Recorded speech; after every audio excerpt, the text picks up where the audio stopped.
Hi guys, thank you so much for joining this podcast called the Chartered Vendor Podcast. That's where we speak anything business we want to grow our Africa. I believe that Africa can also be like Europe, can also be America. So in this podcast we talk about anything business. It's just starting 2023. I promised you that I'll be having a lot of entrepreneurs coming in, talking to us about business, sharing ideas, picking their brain, see what they're thinking in 2023 as we are trying to make a better Africa.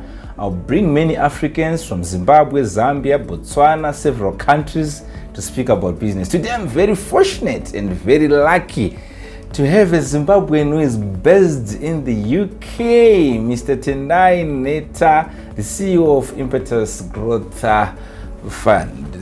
Group. It's yes. Growth Group, eh? Exactly. Yeah. So, Mr. Tendai, talk, feel free. Who is Mr. Tendai Nheta? To those who don't even know you, and those who actually probably they followed your show, Elevate show, they know you from there, but they don't know what you're doing in the UK. Okay, great. Thanks for having me. Okay. Tendai Nheta is an aspiring entrepreneur. Okay. I am an entrepreneur, but I would like to call myself aspiring. Because I haven't gotten to that state where I can call myself confidently to say that I am an entrepreneur. Okay. I'll explain that later. Yeah. So Tendai Nheta is an avid learner. I've done several degrees, especially within the construction sector. How many? I've done 3 so far. Okay. I'm on my 4th one, which is my PhD. Okay. But I've done construction and property management. I've also done architecture. I've also done construction and project management. So currently, I've just sort of diversified. So I've left the construction sector, especially with my PhD.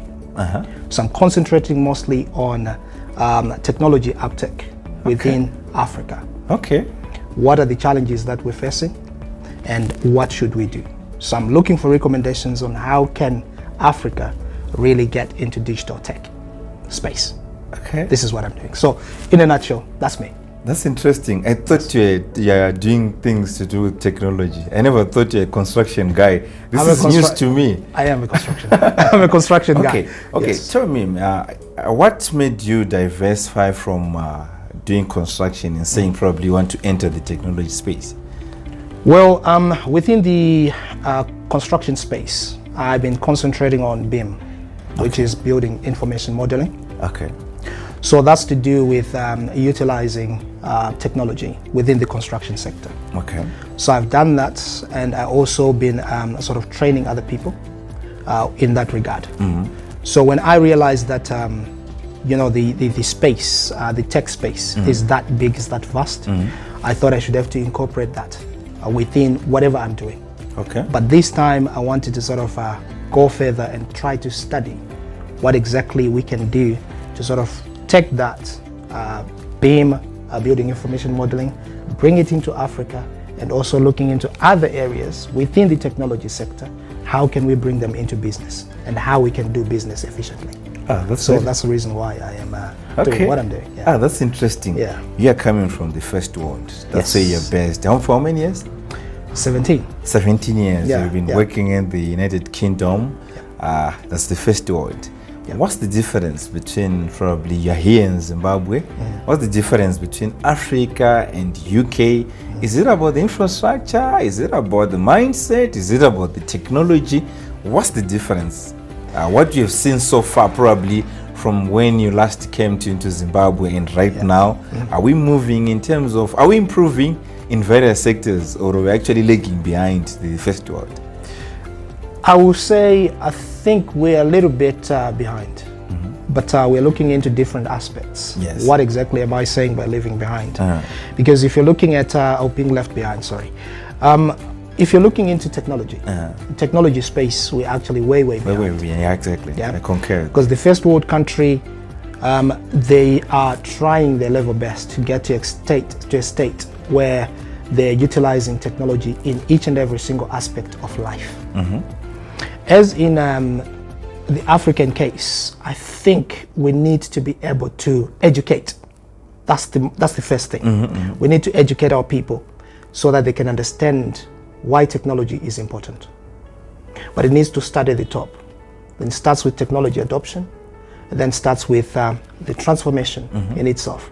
How can we take that to the people? How can they utilize, how can they use technology to better their lives? So basically, if you were to compare the two in terms of technology, you see that the first world country is way, way ahead. And one thing that we need to be doing, I think, we need to be looking into our research. How best can we incorporate within the African context? I've realized that we've been trying to do copy and paste kind of methods. So we take the solutions that are working very well in Europe or first world countries. We then try to utilize or implement them within our systems. It doesn't really work. That's true. So same applies to how we sort of market as well, our goods and services. We are more informal sector. We are more macroeconomies. We are not that big in terms of the professional kind of world in terms of how to do business. So we need to be in a position where we can try to utilize that technology and go into the actual business and utilize that within our systems in terms of our economies. Okay, interesting. You recently launched, and I was so fortunate to be one of the speakers together. I think I was with Honorable Chasi. Yes. And I think also Mr. Trinos, he was also there. Was there. And other interesting speakers who attended that event. You launched Shorty as well. Yes. Right. I almost forgot. You recently launched Shafo. And I heard you talking about marketing, the way we market our products. I concur with that. Because even when I'm getting into the African terrain, you notice that when you're doing business, probably in Zambia, doing in Zimbabwe, the biggest enemy is yourself. Because you don't have any competition in terms of marketing if you're in the technology space. That's true. So you recently launched your e-commerce company, Shafo. How is it doing, and what is the goal and the vision of that company? That's an interesting question. And thank you so much, by the way, for attending the launch. It's been great. It was a big launch, and it was a great launch. It was well attended. Top notch. The response was overwhelming. And I think at the moment I can say we are doing okay, because we are just in the middle of onboarding the suppliers. That's true. We're in the middle of engaging the manufacturers. We're also in the middle of trying to sort of make people understand the usage of technology, the advantages of e-commerce and stuff like that. So we are doing quite a lot of things within that space to make sure that people really understand what we mean by e-commerce. So it's doing very well. The end goal really is to make sure that we've got our own mini Amazon in Africa. Okay, I get it. And the idea is to sort of incorporate different suppliers within the e-commerce space. And we are trying to sort of work with the guys that are working on AFTCA. Okay, Open borders. Okay. That's true. Continental trade. Understanding how Africa is going to juggle its own economies without depending on other economies. So if we work it right at the moment, we're still right at the bottom, but we're working our way up. We just need to make sure that we work with the people that are interested in wanting to partner us, mostly to make sure that it is a well-known brand across Africa. It is an e-commerce platform which is going to be seen as one of the best in the region. You've got Jumia, the likes of this South African one, Take a Lot. So we need our own Zimbabwean brand, but not only Zimbabwean. As we grow, we just want to spread it across the region. So at the moment, we are working hard to make sure that happens. Okay, thank you so much. Thank you for answering that. But probably for the sake of my viewers, because some of them, they're coming from rural areas, some of them, they're coming from a poor education background, but they're doing very well. Because as you notice, our Zimbabwean economy, it's now being controlled by I cannot call them SMEs, but informal sector. And these people, sometimes they are not even educated, but you notice that they are doing very well in terms of business, but they're looking at how can I move my product, how can my product get known, or probably you're talking about crossing the borders, getting into other countries. Probably they want it to be known even in Vic Falls. Probably want to sell to tourists, but you don't want to have a shop in Vic Falls. So people, they would want to know what's an e-commerce platform, because some people, yes, we know about Amazon, but it's not everyone who knows about Amazon. That's true. So here, like, we want to demystify this, give it in a simple language to them to say, how can they take advantage of this e-commerce platform, and what is it in just probably in simpler language? Okay. So e-commerce is simply selling online. That's true. So you're taking your products from Musika. Exactly. And the normal physical Musika that we know. And you're putting it online. Exactly. So what you've done there, you have sort of moved away from having the walk-in customers, the regular ones, the ones that usually come and ask you for matemba all the time. Exactly. We know that those guys, they don't come every day. Exactly. They come once in a while. Yeah. And you've got only 10 customers that buy your product on a regular. But then you realize that maybe you're missing on a massive market. You're missing on a huge customer base. That's true. So on a global level, if you were to take your matemba and put them on our platform, it means that your matemba have got potential to actually reach millions and millions of customers. That means you then start growing your business. Maybe you are increasing your orders and stuff like that to be able to fulfill that. Okay. So the most important thing about e-commerce, or the advantages about e-commerce, are that you're able to reach a broader customer base. That's one. Two, you're also in a position of selling massive amounts.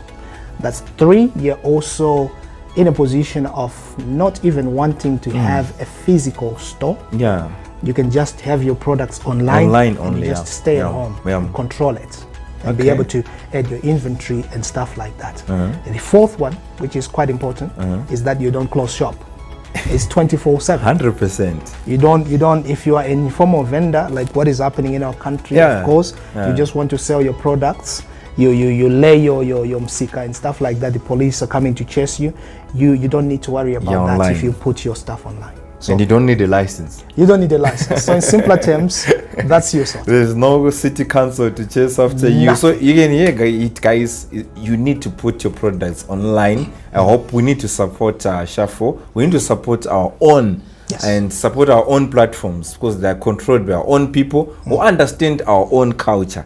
Because if I'm talking about Derere, they understand what Derere is. But if you're going to Amazon, if you're going to Alibaba, they don't understand and they're never going to get that product. But as you're talking about that, I was just thinking and saying, okay, I've noticed that the biggest problem with these online platforms or e-commerce platforms is the issue about distribution. Let's say my book has been sold on your platform. And I want it delivered in Wange. I want it delivered in Honde Valley. I want it delivered. I want you to deliver it in Chiredze. How have you addressed the issue of the logistics? Logistics is key. Especially when you're doing e-commerce. There's no e-commerce without logistics.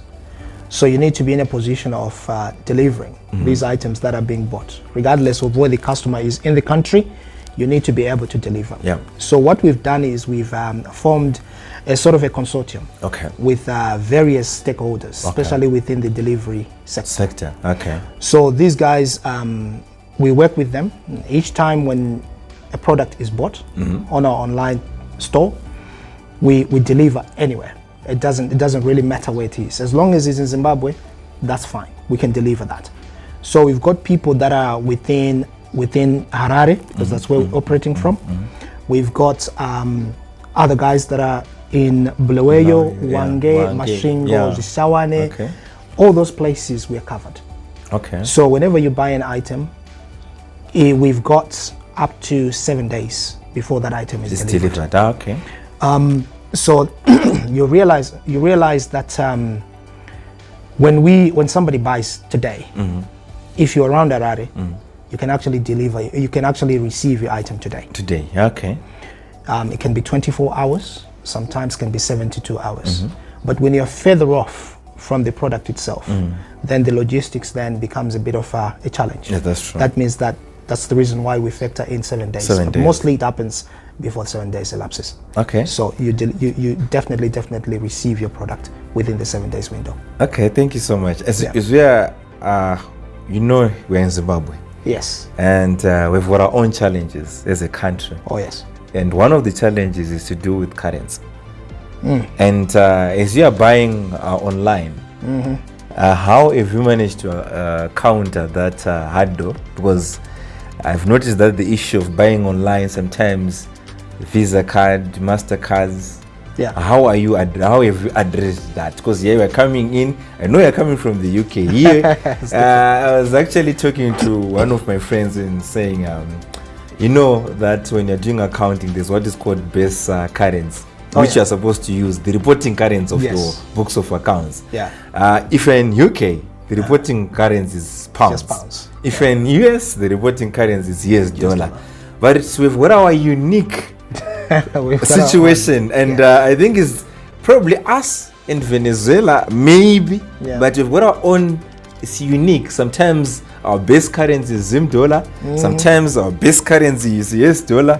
How have you managed to address that? And are you facing any challenges when it comes to that? Yes. The challenges will always be there, especially when you're starting up like this. It's very, very difficult in an environment like Zimbabwe. Our environment is volatile. That's true.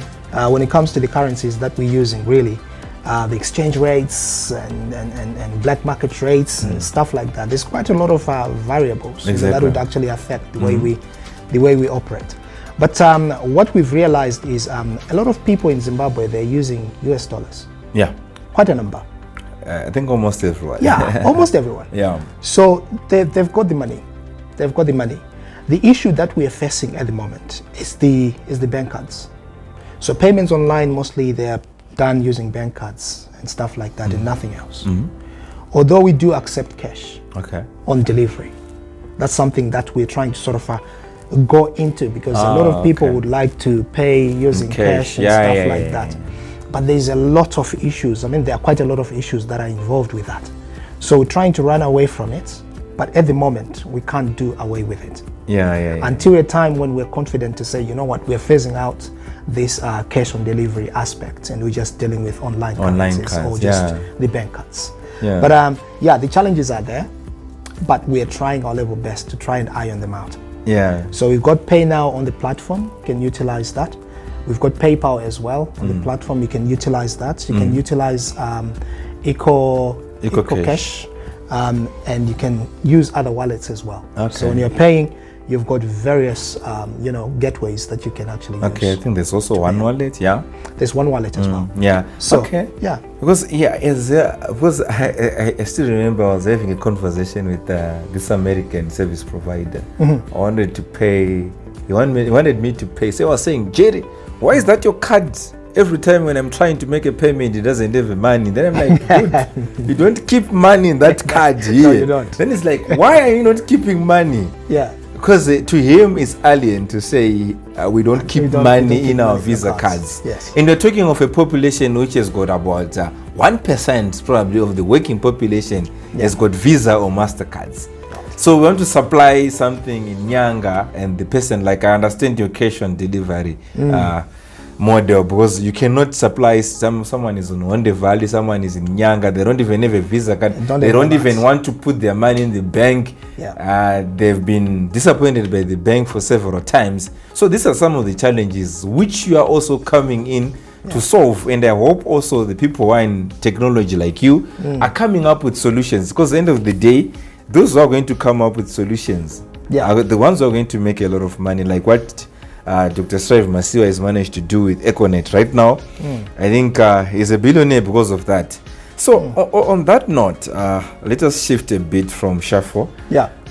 In entrepreneurship, when you're talking off camera, you're talking of a lot of opportunities which you have seen in Zimbabwe. Do you mind sharing with your guys in UK and other entrepreneurs or other people? I've noticed even on our social media, open your social media right now, so toxic. People are there on social media, but they are just toxic, busy talking about a lot of political stuff, etc. I think what we just do is soon after the break, you can actually address that, because we want to talk about the opportunities which are there, instead of someone busy on social media defending. I'm not saying he did bad, but he's a good guy and he produced a good album, my brother Winky D. But instead of defending him the whole day, complaining about the economy, someone is coming outside, is seeing opportunities. How can our youth also benefit from that? So we'll address this soon after the break. So thank you so much, Mr. Tendai, for answering these questions. We'll actually come back soon after this short break, as we are actually on the Chartered Vendor podcast. So tune in.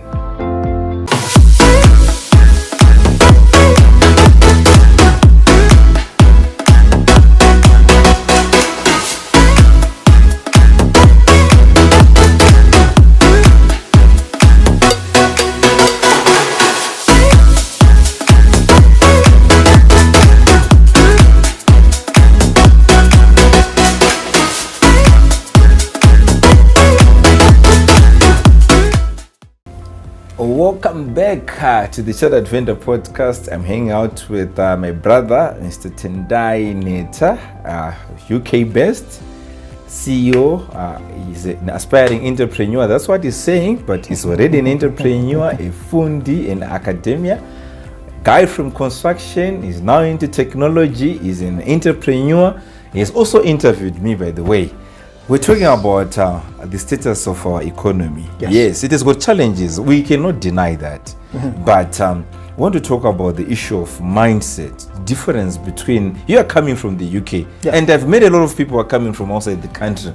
They'll tell you that, no, I've seen an opportunity, A, B, C, D. But our local people, they don't seem to grasp that concept, to say they're always crying, hoping for a change in the political environment, hoping for a miracle to happen. I think people have just finished their 10 days. They're being taught.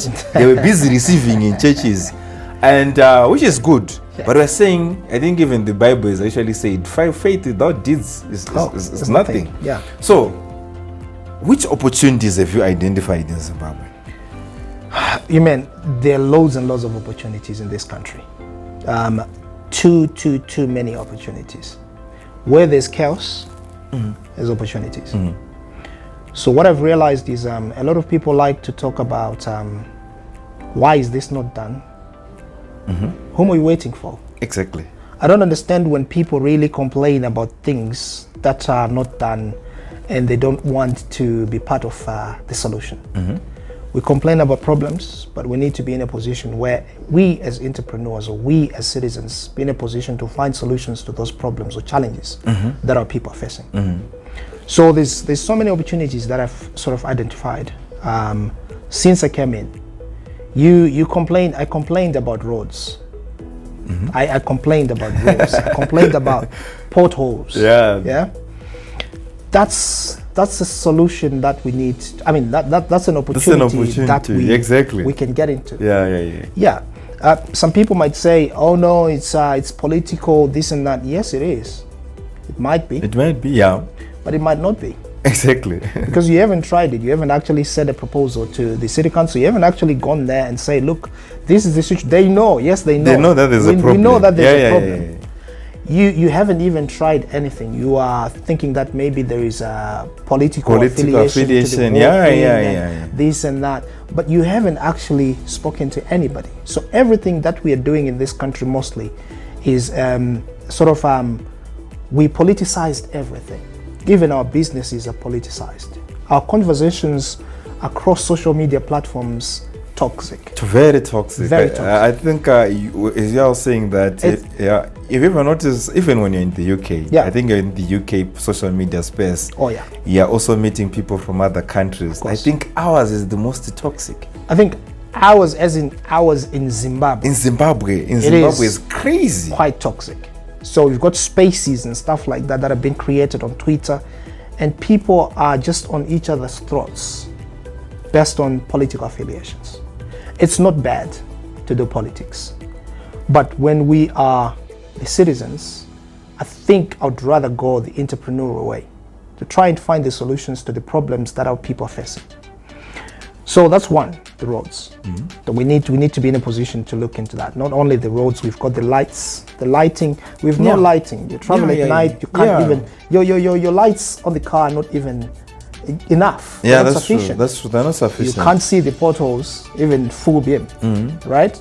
So we need to be in a position where we can address all those problems, all those challenges. It's us supposed to do that. You've got your people that are selling in the on the streets, right? The vendors. You are a vendor yourself. Yeah, I'm a vendor myself. You know how these things work. But I think there must be a solution to these things, right? So if it means that we need to give them some good places where they can work and where they can, earn something for their families. We need to do that. What are the solutions? Let's look for the solutions. Let's not complain about, vendors are everywhere. Yes, they're looking for food. You are doing what you're doing, you're looking for food. They are looking for food. They're looking for food. But at the end of the day, you have to find a solution if you think that's wrong to solve it. What are you doing about it? If you're doing nothing, stop talking about it. That's true. So I feel like we've got that mentality of waiting for politicians to do something for us. There's nothing that is going to change. It doesn't matter who's ruling the country. That's true. Nothing is going to change because politics has changed hands. Yeah, I think I've noticed that when you're talking about that. Yeah. I've noticed what is happening in Zambia currently. I think my brother Hakainde Chilema, President Hakainde Chilema, when he came in, when he was on the other side of opposition, he was saying the electricity issue is fake. The government must do something to fix that. Boom, he's now a president right now. The issue now is the elephant is in the room. There's no electricity in Zambia, and people are hoping for a better environment because the president has changed. But some of the people, they're now even worse than when the previous president was there. So you notice that sometimes your solution or your development as a person doesn't lie necessarily in politics. No. So I saw him, he was in Kariba. What I'm just trying to say is, number one, Zambians are not toxic. No. They're not nailing him, they're actually supporting him, number one. Number two, sometimes our issues, they've got nothing to do with politics. It's about our mentality and mindset, like what you're saying. It's a mindset shift. So we need to shift our mindsets towards entrepreneurship and just try to leave politics to the politicians.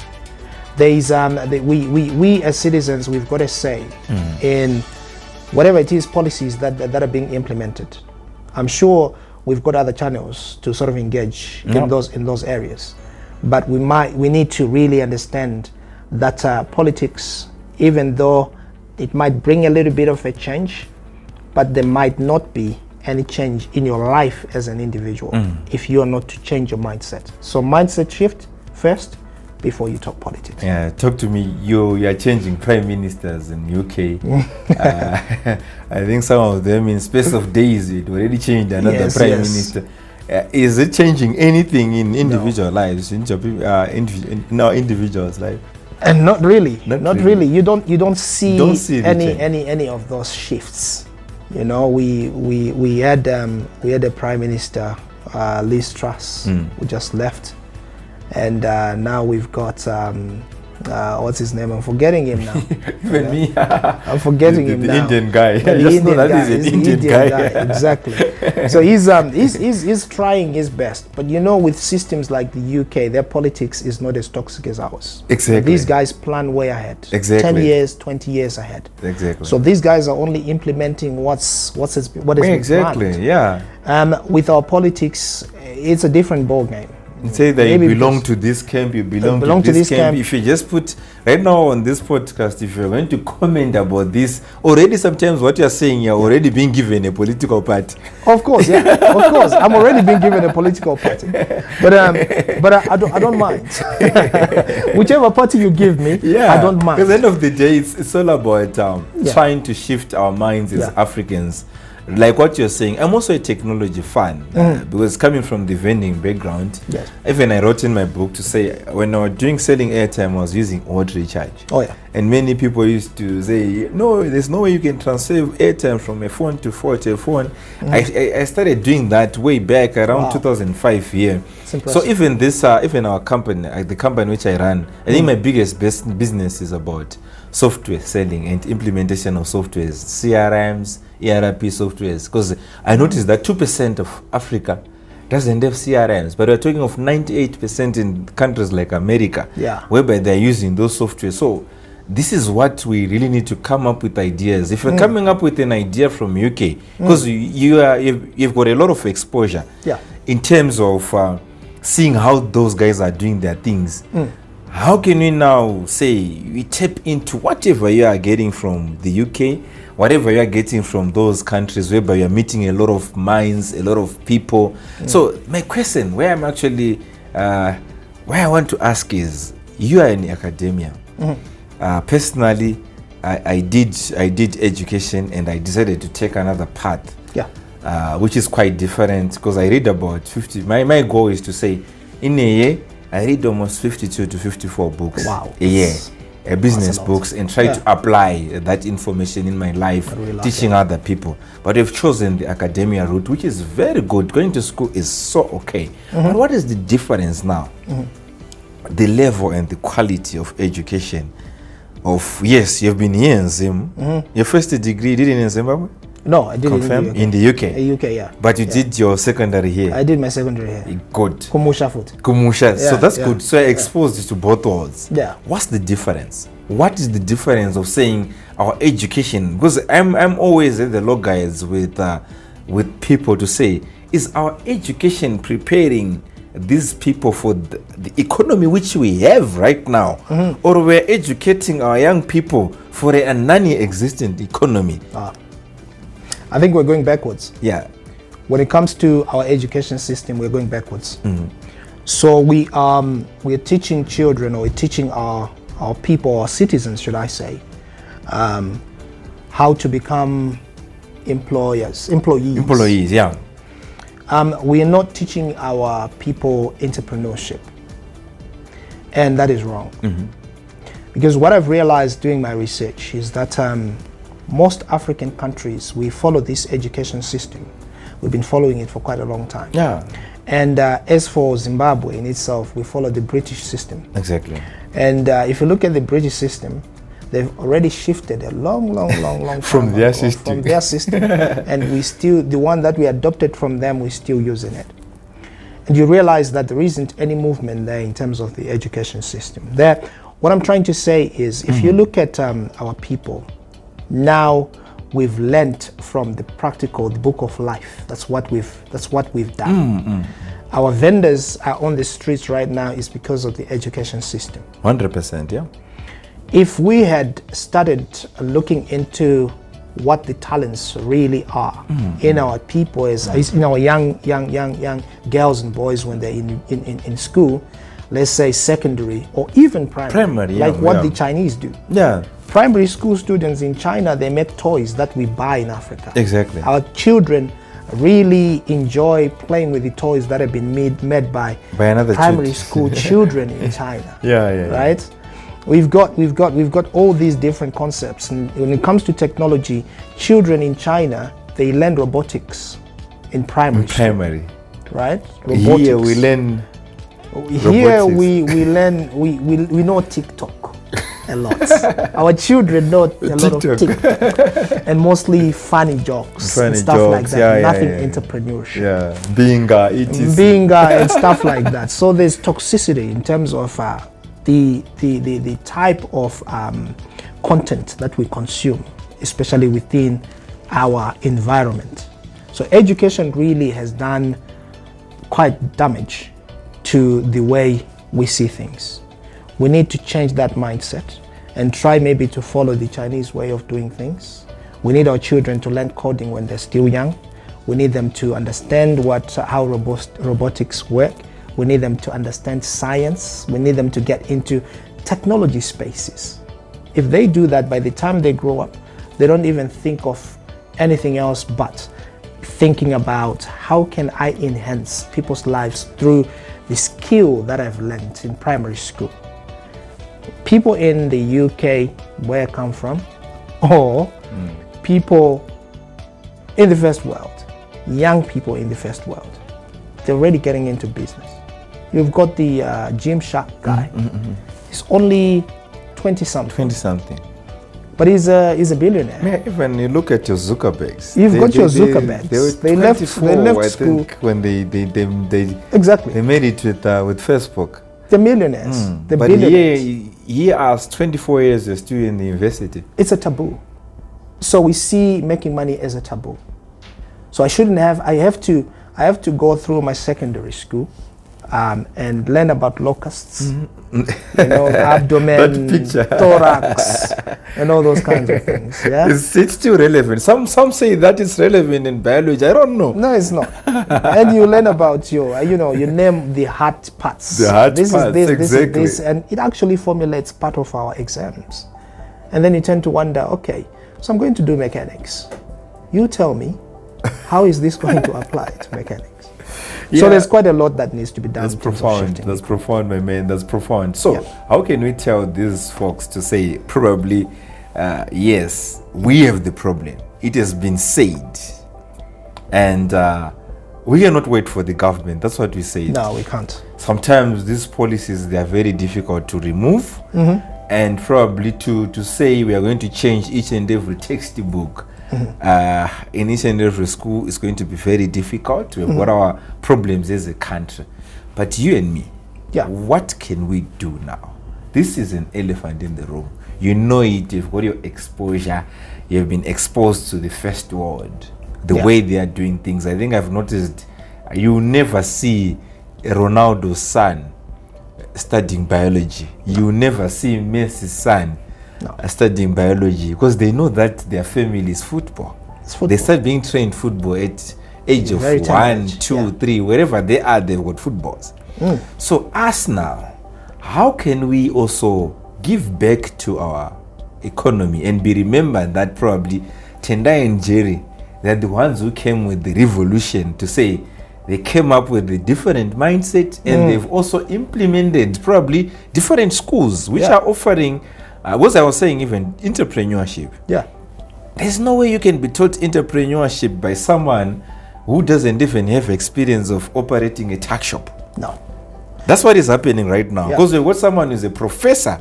Probably professor in business. He's never run a business. But he's teaching someone entrepreneurship. It's like you're being taught how to ride a bicycle or how to swim in a lecture, in a class. So how can we solve this problem now? It starts with educating people. It starts with motivating people. Because some people say, "Oh, motivation is not important." Motivation is very, very important. It's very, very important. It's just as important as bathing. You need it every day. Yeah, I always refer to Barnabas Marimbire. Is it Marimbire? Yeah, Barnabas is my brother. He's actually one of our clients. We work together. Yeah, we shared a lot of things with him. He's my brother. He's an amazing guy doing amazing things. Shout out to Barnabas. Shout out to you, bro. Shout out to you. He's Dr. Barnabas Marambile. Oh, he's doctor now. He's Doctor. Shout out to you. Yeah, he's a brilliant mind. I had an opportunity to work with that guy for a long period of time, and you see someone making it from Berengwa. His head office is in Berengwa. Exactly. And you see how he's shaking the construction industry from Berengwa. And he's not in Harare. No. That guy is amazing. Even when you're going to see his head office in Berengwa, if you're going to see his house in Masvingo, he's an amazing guy. But he will tell you that, no, I don't even have a degree. He'll tell you that I don't even have, but I'm just a head boy. So those kind of stories now, they're the ones which are supposed to motivate us. You can continue. These are motivational stories. So you look at his background. A young person who is growing up, heading cattle in the rural area. There are plenty. They understand that this is possible. Exactly. It's only a matter of giving people opportunities. We've got people on the streets with bright minds more than ours. You know, we're sitting here because we had the opportunity. Sometimes we're privileged, yeah. We're privileged. These are privileges that true. we sometimes abuse. Yeah. So people on the streets, they're struggling to really make ends meet. Exactly. Right? And they haven't got an opportunity that we have. In terms of education, they need to be educated, right? On various aspects. So that's one. We need to be able to educate. We need to be able to motivate people, but we need to be able to reach out to grassroots. Jerry Moore needs to be on the streets, not always in the office. That's true. That's true. And he needs to have his team mobilized on the streets, speaking to people and just understanding what it is that they really want. Because each and every single person that you see walking on the streets, they're after something. That's true. That's true. But you might have the solutions, but you haven't spoken to them, so you don't know. We don't know. Yeah. So the fact that you have to go on the streets and ask them questions is the starting point. When you do that, you might be in a position to say, guys, I've booked this place and I'm going to give you a free coaching whatever. That's profound. You know, 100 of them come from the streets, mobilize them, you teach them entrepreneurship. Maybe they've been doing something wrong, even though they're better than us, but we all make mistakes. Yeah. So they might learn something from you. You're giving back to the community is giving back to you. Let it be a cycle. Let it be a 360. Not just you, just a 180, because you're enjoying yourself. So point A to point B, and no one else is involved. So we need that revolving wheel. Teach, be taught. Teach, be taught. That's profound. Thank you so much. I think we're going to talk the whole day, our conversation. I think we're going to try to have a part 2 of this, probably even online or live on Facebook. Has to happen. But thank you for coming. But lastly, I would want you to address, give advice to the young person who is in Nyanga. They don't have fees. Schools were opened, but probably they're just in Form 3. They failed to do their Form 4, but they don't have any fees. There's a young guy who is saying, I've got $100 today. Which business can I start? How can I go about it? There's a guy who is a lady who has just been divorced. There's a lady who has lost her husband.